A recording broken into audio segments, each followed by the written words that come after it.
Morning కలికి నుంచి ఒక సాంగ్ రిలీజ్ అయింది. అదే భైరవాంతం అంట. ఆ సాంగ్ నేను రిలీజ్ అవ్వగానే విన్నాను. ఈరోజు మార్నింగ్ కూడా విన్నాను. అయితే నాకైతే అది నచ్చలే భయ్యా. అదే పాటు భయ్యా, ఇప్పటికే ఒక పక్క ఈ సాంబార్ బ్యాచ్, ఈ చపాతీ బ్యాచ్ ట్రోలింగ్ చేస్తూనే ఉన్నారు భయ్యా. ఇన్స్టాగ్రామ్లో, యూట్యూబ్లో చూస్తూ ఉన్నాను. కలికి సీన్ లేదు, హాలీవుడ్ ఎక్కడ, ఇది ఎక్కడ అని చాలా వరస్ట్గా మాడుతున్నారు. దాంతోటిగా ఇప్పుడు ఈ సాంగ్ నాకు అర్థం కాదు భయ్యా.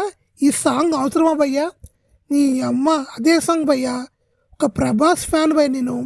నాకు ఎంత చండాలంగా అనిపిస్తుందంటే అంత చండాలంగా అనిపించింది.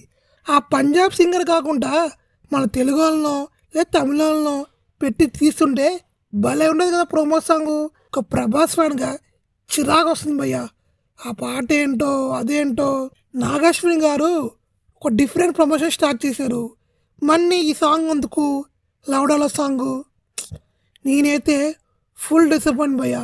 సాంగ్ బాగుంటుందేమో అనుకున్నాం కానీ సాంగ్ మరీ ఇంత చెత్తగా ఉంటుందని ఎక్స్పెక్ట్ చేయలేదు. ఆల్రెడీ దీపికా పదుకొనే డబ్బింగ్ కోసం ట్రోలింగ్ స్టార్ట్ అయింది మా తెలుగులో. ఇప్పుడు ఈ సాంగ్ కూడా ట్రోలింగ్ అవసరమా భయ్యా? సినిమా మీద ఒక హోప్ ఉంది. ఆ హోప్ని ఇలాంటి చెత్త సాంగులు పెట్టి దయచేసి కింద దించకండి. ఆ హోప్ని లూజ్ అయ్యా చేయకండి భయ్యా.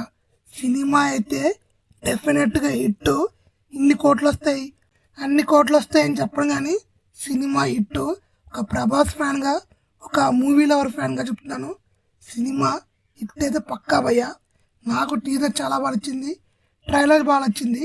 ఈ సాంగే నచ్చలేదు. మీకు ఈ సాంగ్ ఎలా అనిపించిందో నాకు కామెంట్ చేయండి, అలానే లైక్ చేయండి.